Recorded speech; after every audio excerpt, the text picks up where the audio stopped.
Ito yung kaya umakyat ako ulit dito. Actually, nakaakyat na ako rito dati. Second time ko na to. Kaya gusto ko umakyat dahil dyan.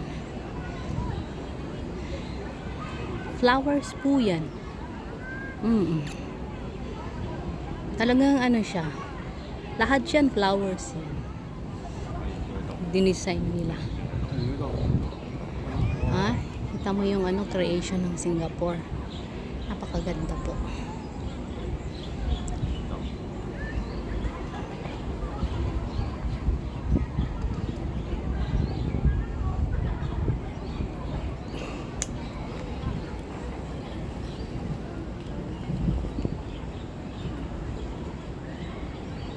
Mid-Autumn Festival po yan.